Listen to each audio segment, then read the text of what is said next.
Well, hello, friends. How are you? It's Joni here at Joni's Journals. Welcome and welcome back. First, I have to say that I am completely astounded by the number of views that I got on my day 2 video. I have never had so many views. I've got over 1,000. I think last night it was at 1,020, and I just simply can't believe it. So thank you, thank you, thank you to everyone who has subscribed and to everyone who has watched and especially commented. I have started to answer all of my comments. I can't believe I've got over 50 comments, and I'm doing them a little bit at a time. So if you haven't gotten an answer from me yet, you will. Just forgive me. It's been a busy couple of days. I had intended to get these videos done on Monday. Today is Wednesday, but things just happened and I didn't. And then yesterday I went and got a haircut and we ended up spending the entire day out, so I didn't get them done on Tuesday. So if my day 1 video is a little bit late, you'll have to forgive me. Now, admittedly, I copied a lot of things that Tracy did in the way that she made her envelope. I did add a little bit of a drop onto the string that I used to tie my closure. I have not, however, made a window, but I did use the envelope as it was intended to be used. Now, I never even thought of this until I saw Tracy's video. I also made a game board. Now, mine is a little bit different than Tracy's. I mean, of course, it's the same game. I did fold the game itself in half and attach it on both sides and add a backing to it. I did more of a decorative backing. I wanted it to kind of match with the theme of the colors that I was using for the Bride of Frankenstein, and I added the little game piece which says, "Dare you play and brave the night where monsters lurk and ghosts take flight. Ladders rise through mist and gloom, but tangled vines may spell your doom. Roll the dice, don't lose your head, escape the board or join the..." Yes, dead. Okay. So it is a rendition of Chutes and Ladders, but it's vines and ladders, okay? And it's themed after the Library of the Lost, because of course Poe is a part of this year's Creep on June. Now, the one thing that I did was, instead of attaching mine to cardstock or chipboard or any other kind of board, the heavy board that Tracy used, I placed mine on a magnetic sheet. So my game actually closes and doesn't open because it is on a magnetic sheet. Now, I purchased these magnetic sheets on Amazon to use to hold. Many of you may know that I do a lot of die cutting. And so I purchased these magnetic sheets to keep my dies safe in little plastic envelopes. So that's what I use for my game. It's a little bit heavy, but I have a feeling it's a little bit lighter weight than perhaps a heavy-duty chipboard or something like that. So yeah, and what I've also done is I have cut out all of my pieces. This is the bag that I created. I didn't sew the bag, but I did stencil it. We'll do a little bit of stenciling so I can show you how I did this. And my pieces are in here. I wanted like a little bit of a bag.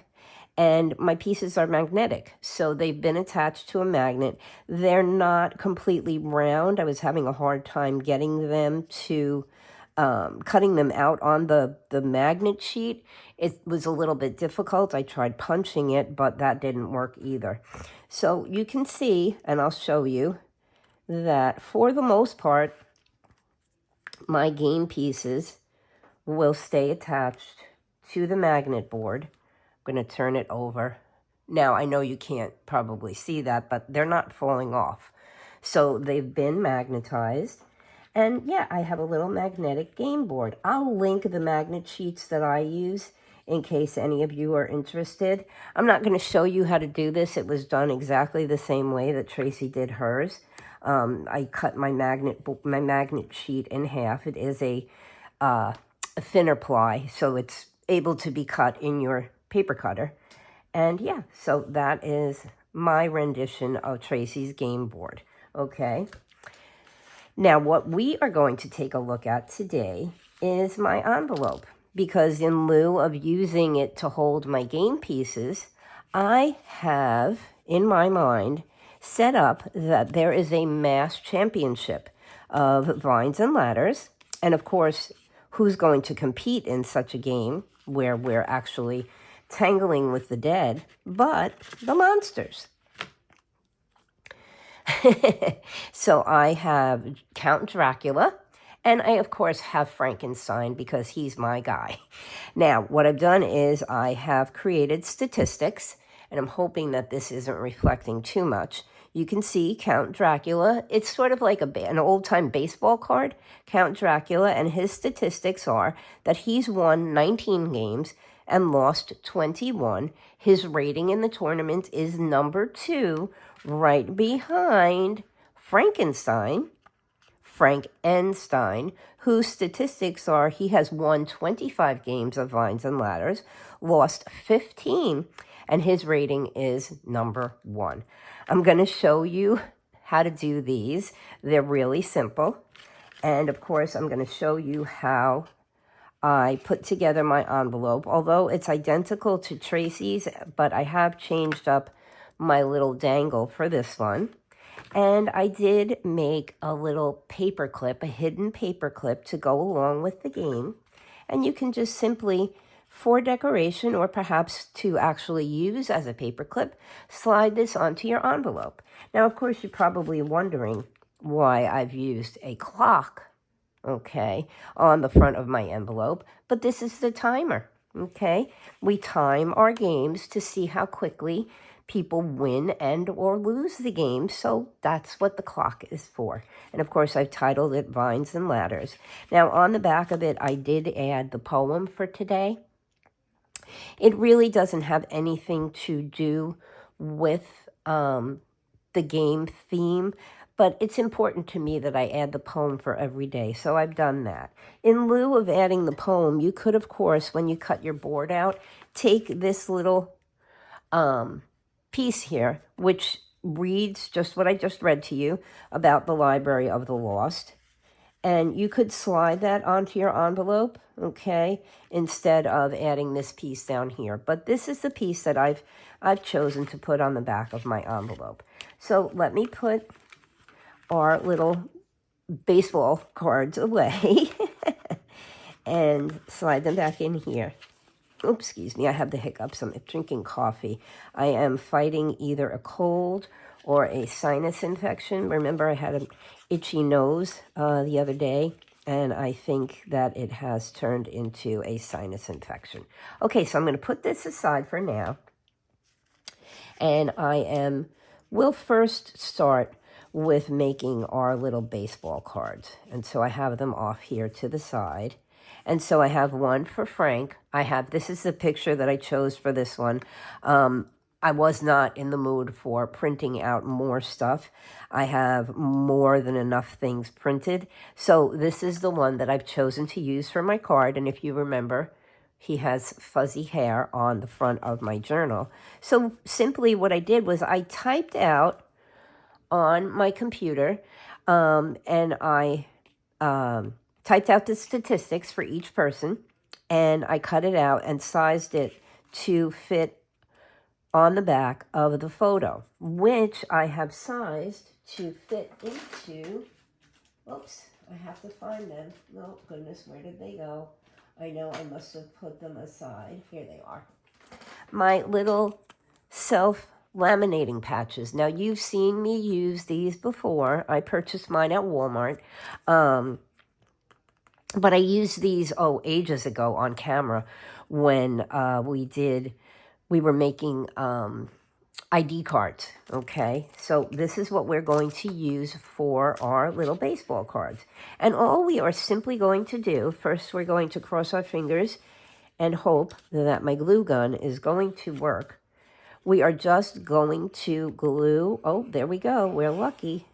We are just going to glue our backs onto our photos for our little baseball-like statistics cards, and we're simply just going to glue him down, okay? And we're going to give him a squeeze or a little press just to make sure that the glue, number 1, attaches, and number 2, I've been using that number 1 stuff a lot lately. Number 1, that they glue together perfectly and that they are straight. We want to make sure that no glue is going to ooze out when we put them in our little pouches. And so we're just going to go around and we're going to put glue on the back of our statistics card and glue Frankie to the front of his card.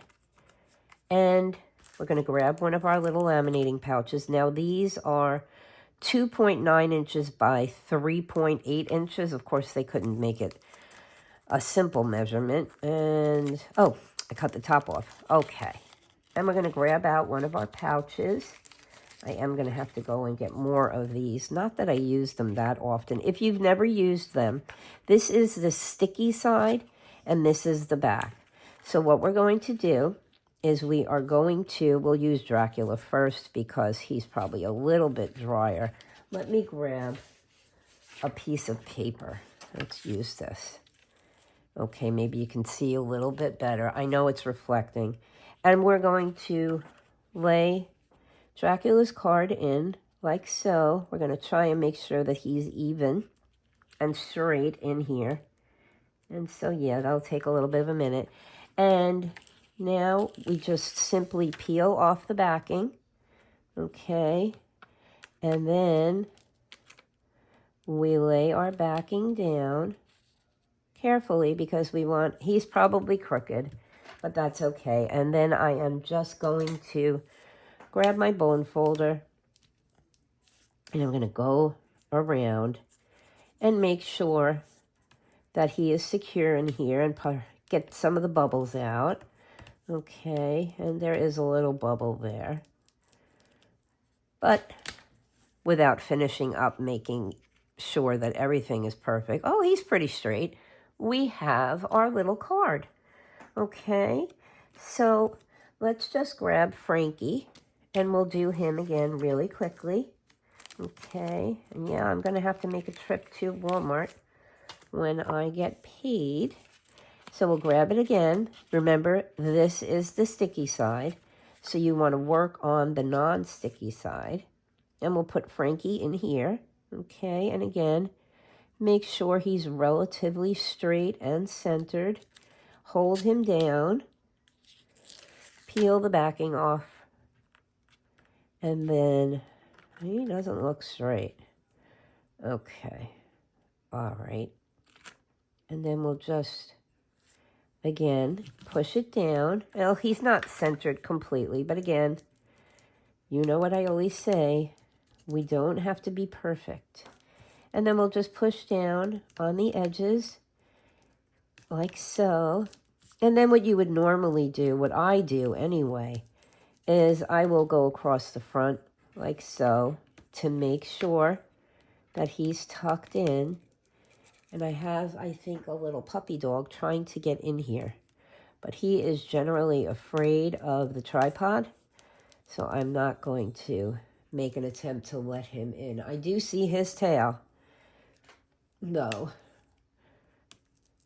But, okay. So now we have our second card done. And you can see, maybe you can't, but there is a little bit of stickiness that still needs to be worked out. But now we have both of our statistics cards, which we can tuck into our new envelope once we get that done. Now, let's move on to me showing you how to do the envelope. Well, not how to do it, but how I do it. What I normally will do is I will take my ruler and I will measure out to see how big my envelope is. Now this is just over 3.5 inches. So what I'm going to do, excuse me, is I am going to also take and measure the flap, which is just over 3.5 inches. We're going to go with 3.5 inches. And I will make a mark on my center point. Now, half of 3.5 is 1 3/4. So I'm going to come down to just about what I think is the center from top to bottom and make a little pencil mark here. Okay. And then I'm going to move down my envelope in the same way. I'm going to push this up because I know you're not seeing it.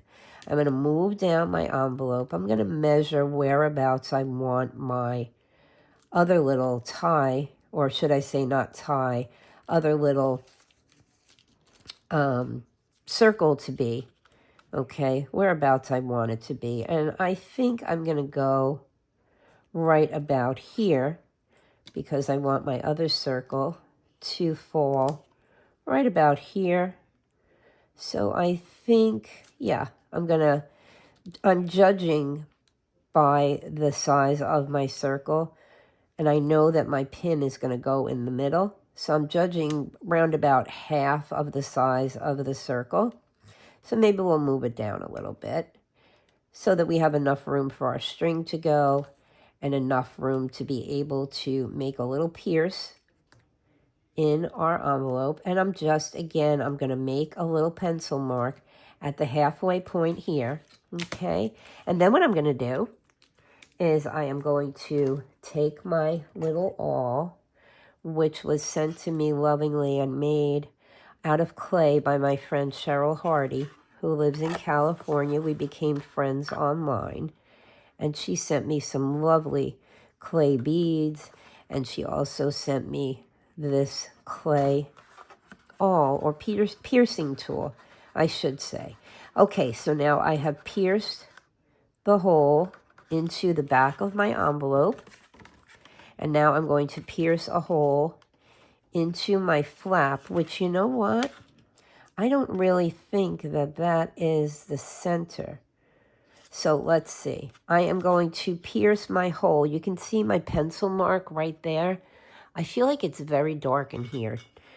I'm going to move. Now, I did make my pencil mark in the center from side to side, but I think I'm going to pierce my hole just below where I made that mark, because to me that seems more like the actual center of the flap.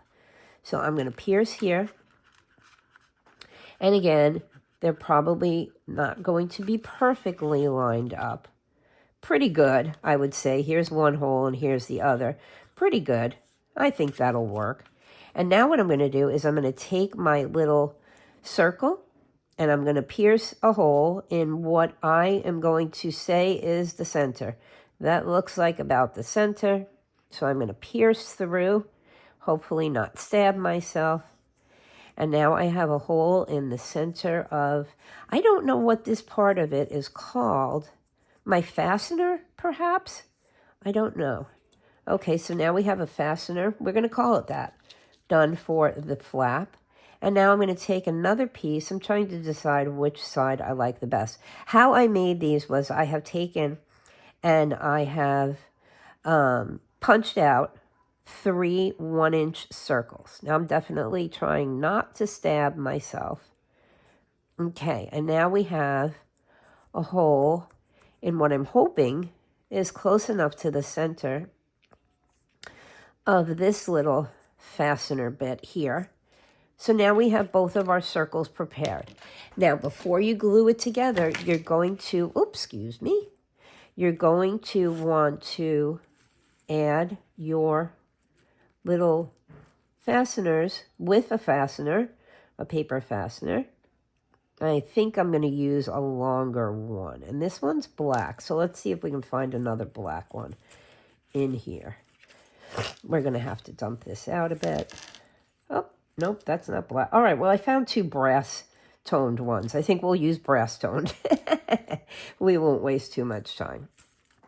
And let me just put all this stuff back in here so these things don't fall on the floor and my dogs don't eat them. Okay, so now we have our 2 little paper fasteners. And I just realized I didn't punch out another circle for the back of my, I think I like that side better, for the back of my envelope.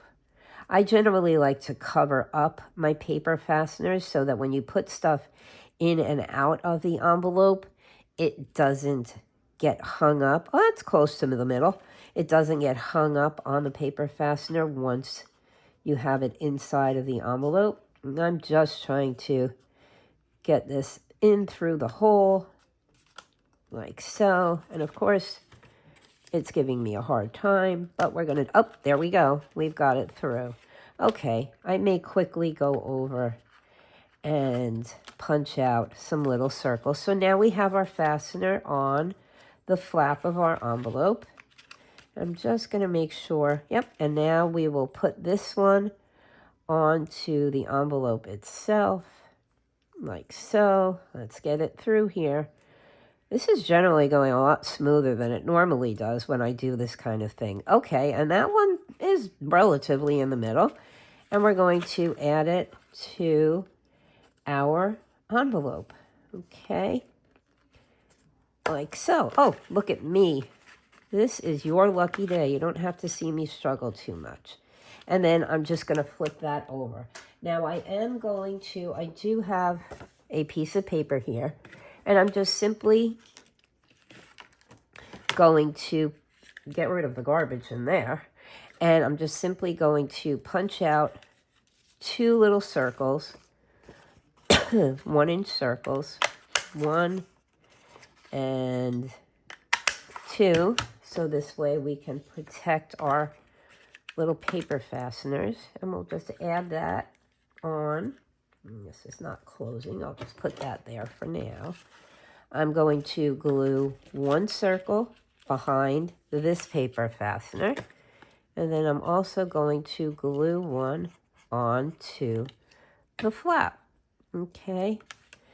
So like so. And I'll just push it down so that it catches on all 4 sides. Well, circles don't have sides, but there we go. Okay, that's good enough. And then we'll just add 1 on here too.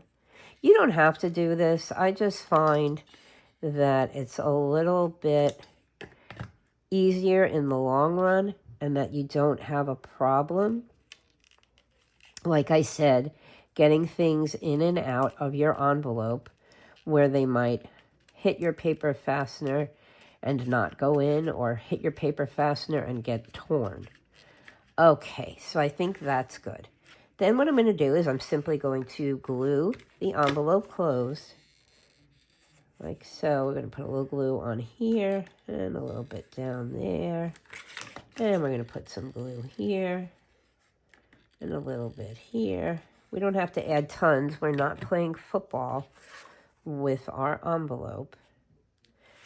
And we're just going to glue our envelope shut. Okay. There we go. That's well and done. And now I'm going to grab some string. Whoops. This is crochet thread. Very lightweight, but it serves the purpose. And I always overkill. I always cut off way more string than I need. And we're just, sorry I hit the camera. It wouldn't be a video without me hitting a camera. We are simply going to, oh, and I put in a little thumb hole here so you can get things in and out. I neglected to tell you that. Now I'm just going to take my string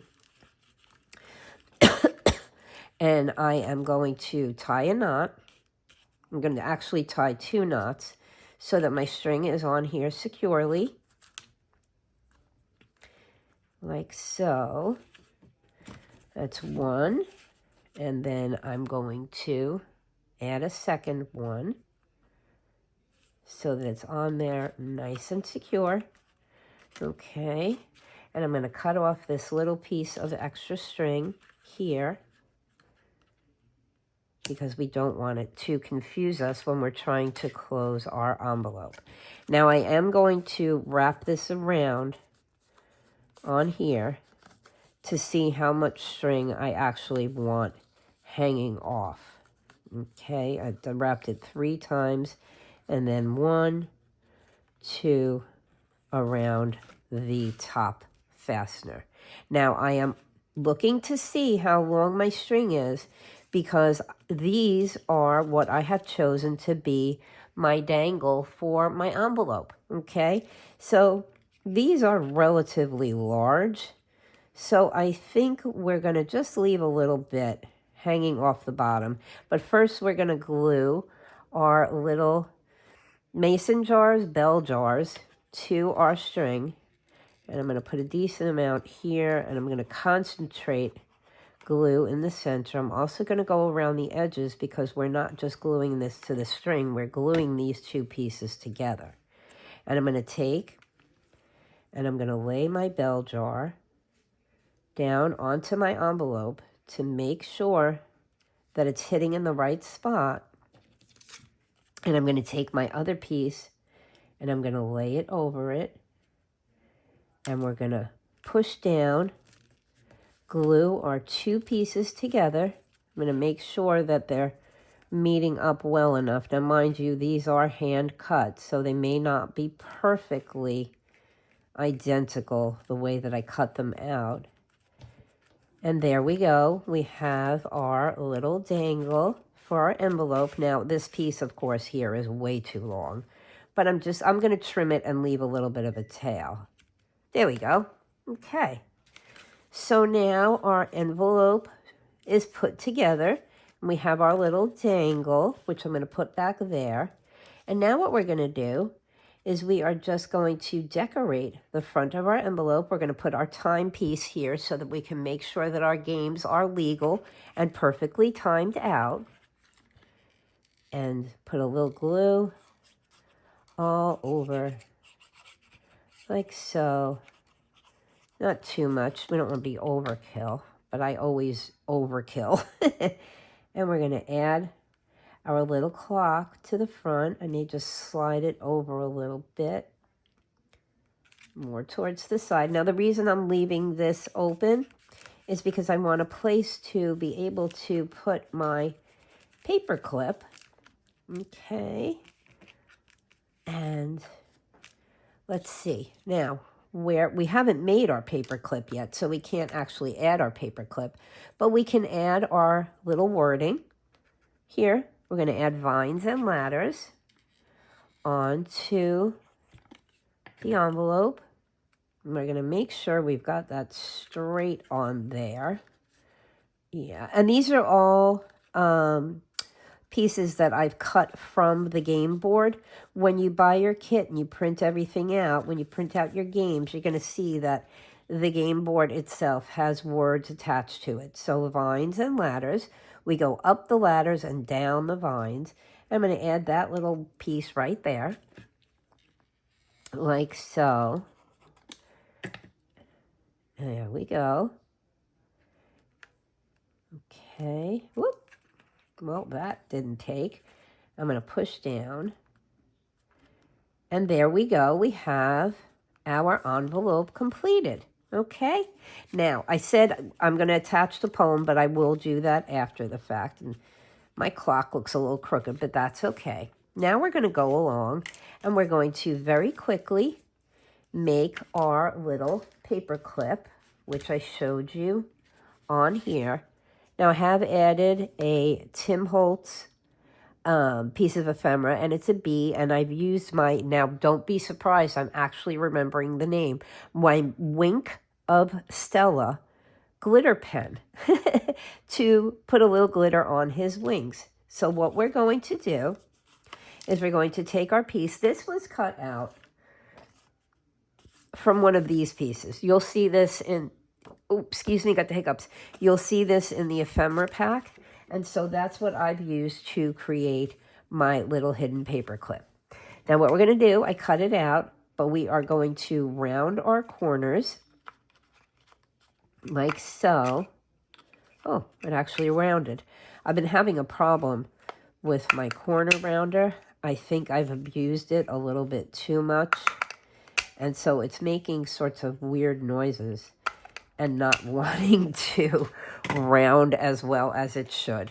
Now, I'm just going to grab my black dauber here, and I'm going to ink up those corners like so. Okay, I think I'm going to need more ink. So let me grab my ink pad. This is the Ranger Archival ink in black, which I have been using to ink up most of the edges of almost everything, because this is Creep on June. We have to be creepy, so things have to be black. And now what I'm going to do is I am going to take this piece, now that I've rounded the corners, and I am going to simply fold it in half, like so. I'm going to grab my ink dauber, and I'm going to ink that crease now, because we do want it to be black on all sides.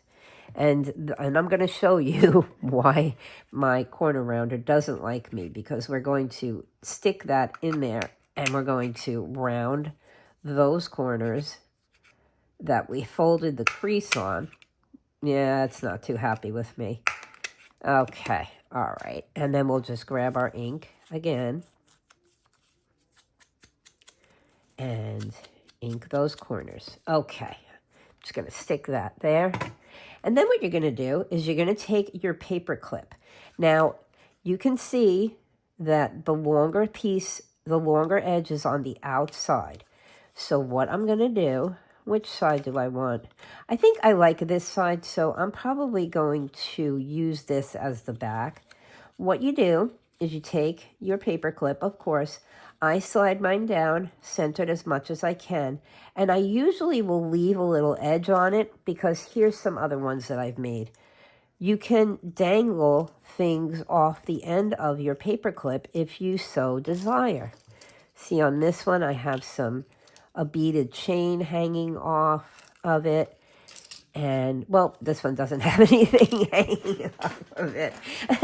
That is going to be part of another project that I have planned for us. Okay, so you've slid your paper clip on with the longer side on the outside and the shorter side on the inside. And now what I'm going to do is I'm just simply going to put glue around the paper clip itself, like so. Now, mind you, this will take a bit to actually stick down, because you're gluing a huge paper clip, well, a thick paper clip, in between pieces of paper. So I'm just going to add a lot of glue on here so that everything will stay stuck together. Okay. And then we're just simply going to fold it in half, and we're going to push down really hard, and especially around the paper clip, because you do want your paper clip to stay in there. I'm going to make sure that it's even on all sides. Okay, and there we have our hidden paper clip made that we can slide onto our envelope. And I've picked out a Tim Holtz insect, a creepy looking one, which I'm just going to put a little ink around the edges of him, like so. He really doesn't need it, and there's barely anything going on here anyway at this point, but I just want to try and make him a little bit spookier. Okay, and we're just going to glue him onto the front of our hidden paper clip, like so. Add enough glue. And then we have him on here, like so. He's added on.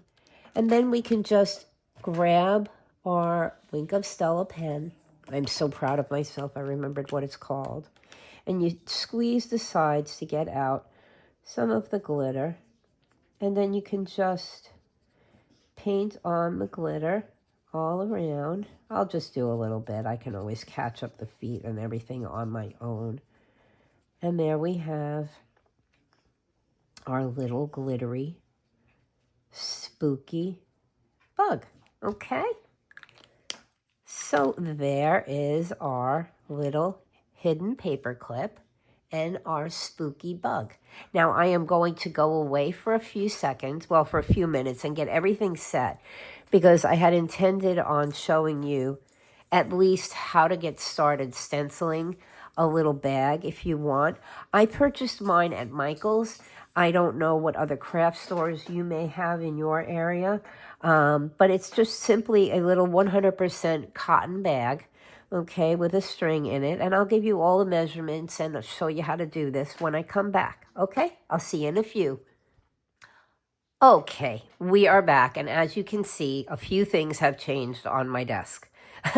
First of all, while I was gone, I cleaned off my desk and made a little bit more room for myself so I could do this with you. Now, this is the little bag that I have made into my game piece holder. If you remember, we had our little magnetic game pieces, and we are actually working on my magnetic board, so you can see my game pieces will stick to this too. Okay, if you've never seen this before, this is the Wendy Vecchi Make Art Station. It's a magnetic board, which you can see I'm having a little bit of a hard time getting my pieces off of. I'm going to have to slide them off. And I use this when I am stenciling on to fabric and or coloring with my alcohol markers, because it has magnets that will hold things down for me. Now, the reason this piece of paper, this is a cutoff of Tracy's Scraps and Scraps assemblage papers, which I have plans for making a little journal with you guys, and I'm using these papers. But the reason it's here is to block the glare from my lamp. You can see it might have gotten a little bit brighter in here. I turned on my overhead lamp, pointing, like you can see. I've turned on my overhead lamp. So now what you do, like I said, I got these little bags at Michael's. It's my local craft store. They are 100% cotton little sacks. If you have a Michael's in your area, you'll probably find them in the, like the gift aisle, where they have little ribbons and bows and things that you can use to make things with. And you can use these sacks for anything. I bought them to stencil onto. So what I've done in order to prepare my bag, I have another one here. When I ink onto fabric, I like to make sure that the ink is not transferring to the other side of the fabric, and that's our extra piece of string. So what I do is I cut a little piece of a heavyweight cardstock to slide into the bag. Now the bags themselves, their actual size is just under 3 3/4 by about 4 1/4. Okay. What I did was I cut out a little piece of cardboard, and I wrote it here, that is 3 1/4 wide by 3 3/4 high. And I'm going to slide that into my bag, okay, so that I can begin to stencil onto it. Now what I'll do while I'm sliding this piece in, because these bags, some of them need to be ironed in order to use them, because they are a little bit wrinkled. They get wrinkled inside the plastic bag that they're put in to sell them. I'll try and slide my seams over so that the bag is a little bit straight. And you can see that heavy-duty cardstock or cardboard, whatever you want to use, is going to actually hold this straighter, okay? Now, what I'm using is a stencil by Hero Arts, and this is called Pebbles and Stones, in case you're interested. It's SA276 Pebbles and Stones stencil. I thought that using this to kind of create a little walkway for our Ladders and Vines game board, okay, I thought that that would be a cute little one to use. Now I'm going to grab my stencil, and I'm going to lay it over my little fabric bag, and I'll try to center the bag into the center of the stencil. And I'm going to take my magnets, and I'm going to hold my stencil down. Let's get that string out of the way, in as many areas as I possibly can, so that my stencil is sort of straight and flat. Okay, now these are the magnets that come with the board. They are very strong, but I bought another set of magnets which are super strong. These are from Amazon, and they're labeled as ship hanging hooks. I guess what you would do if you owned a boat, you stick the magnet against the wall and it stays stuck so that you can hang your clothes on it. Whatever. They are super strong, and they will magnetize through the fabric for me so that my little fabric bag will stay put. Now, the ink that I've chosen to stencil with is my Simon Says Stamp positively saturated ink. And I have a rounded dauber here on my thing. my dauber holder. Okay, we'll call it that. Okay, now this one I used on the other one, so it's pretty well soaked in, so that we will get a nice application of ink. And then I'm just simply going to take my dauber and get as much ink on it as I can. And I am just simply going to start to ink through my stencil like so. And you can see that I'm creating a little bit of a pattern onto my fabric bag. Now this does take a decent amount of ink, and this is a brand new ink pad. And I chose this color because I felt like it matched the blue in the pattern on the back of the game board.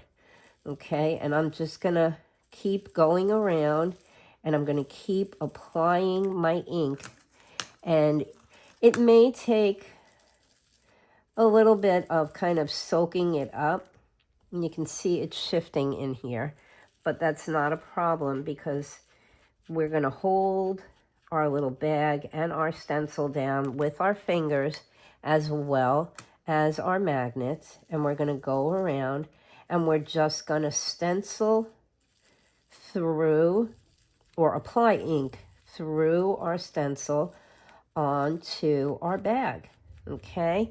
And we're going to do this on both sides. I'm just going to do a little bit of a quick application for you so that you can see how I do it. I'm not going to make it super dark, okay? And then I'll move my magnet over to the side and maybe put another little magnet there if I feel that the two magnets I already have on here are not doing a good job for me. And I will just keep stenciling through. And you can see the color might be darker in spots and lighter in spots, but that's okay. We don't really need for it to be super perfect. I think that it actually looks a little bit better when it's kind of splotchy, because it gives it a little bit of a vintage feel. You know, maybe you have had it laying around. Maybe your game has been sitting in your game room, for a couple of years, and your bag has faded from the sunlight. But that's okay, because not everything, A number one, is perfect. Oh, there I go with A number one again. It's not perfect, and yes, fabrics fade. So we're just gonna, whoops, my magnets got stuck together. These are very strong magnets. If you do own a boat, I highly recommend them. They will hold your clothes. And I'm gonna rearrange my magnets again. Oh, and Roger has just made an entrance into the room. We have had some gloomy, rainy days here in Florida. And Roger especially does not like the rain.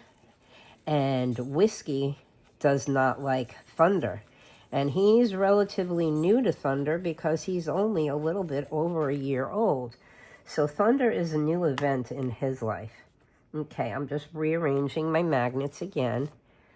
I'm going to finish up this corner here. And I just want to finish one side with you guys. Like I said, I'm not going to worry whether or not it's a perfect application of ink, because I don't want you to be bored. Okay, and we're going to put that there, and we're going to put this one here. See, it is a lot of shifting of the magnets, but they do the trick. And we're just going to keep applying our ink like so. And we'll just get through this side, and then I'll worry about getting the other side done after I've completed this video. And let's just try to get that in there and get a little bit over here on the edge, like so. And I think that's good enough so that you guys can get an idea of how it works and how it will look when it's done. I'm going to pull all my magnets off. I'm going to place them on the sides. Excuse me. Grab that one. And I'm going to lift off my stencil. Put that over there to clean. And there you have it. That's how your little bag will look. And here it is done on both sides. And all I would do now is just simply flip it over, maybe rearrange the seams a bit, put my stencil down, and start again. Okay? I hope you guys like that part. All right? So what I'm going to do is I'm just going to do a little recap. I'm going to grab all of this out of the way. And we're just going to take a quick look at everything that was created for this make. And here was my original. Okay. All tied closed with my little statistics cards in here. And I used way too much string. And we have our little stat cards that I created as my prototype. I'm just going to move that to the side. Here is the Library of the Lost, the description card that you can glue to the back of your envelope if you choose. Here is my game board, which, as you can see, is sticking to my magnets.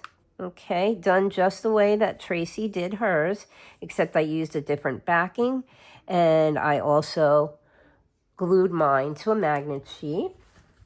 My game bag, of course, my magnetic game pieces. Okay. And let's just grab this. These are the game cards that we made together, the statistics cards, okay? You don't have to type this. You could handwrite it if you have really neat handwriting. I have neat handwriting, but I wanted it to be completely straight, at least for you guys to see. And then we have our envelope that we created. Our little hidden paper clip, which is still damp because we did apply a lot of glue, and our glittery bug. And finally, our envelope and our dangle with the little bell jar and the skeleton inside to use as a tie closure. So I hope you guys enjoyed that. It was a lot of fun. I do have things made to show you for day 3, because of course I was day 2, and also day 4, and I am going to spread them out across the rest of the week and possibly the weekend, depending on how this goes. And yeah, okay, so once again, thank you so much for all of your views, your subscribing, your likes, your comments. I was astounded. Okay, so with that said, I'm going to send you lots of love and big hugs and ask you please to remember to like, subscribe, comment, go over, take a look at the calendar. I'm going to link everything again, the kit, the calendar, Tracy's website. You can become a member on Tracy's website. You have to put in a password, okay, to create your own account. Write that password down. No one can help you find that password or help you reset your account if you lose your password. It's very important. Write your password down, or if you're like me, I have Apple products and it will store my password. Store it, save it, so that you know you're going to be able to get back into the website once you've created that password. No one can help you. Don't text Tracy. Nobody can help you. It's so, so important you create that password and you remember to keep it. Go over, buy the kit. In error, I did say that it was on sale on the day that I posted my video. It was not on sale any longer. It's still relatively inexpensive. And yeah, go to the calendar, click on each box and subscribe to all of the makers. This way, when their videos pop up, you will be able to see them. You'll get a notification on your YouTube, and you can just go right in and take a look at who's doing what on what day. Okay, guys? Love, hugs, like, subscribe, comment, do the same for everyone else, and I will see you soon. Take care for now. Bye-bye. Thank you for watching.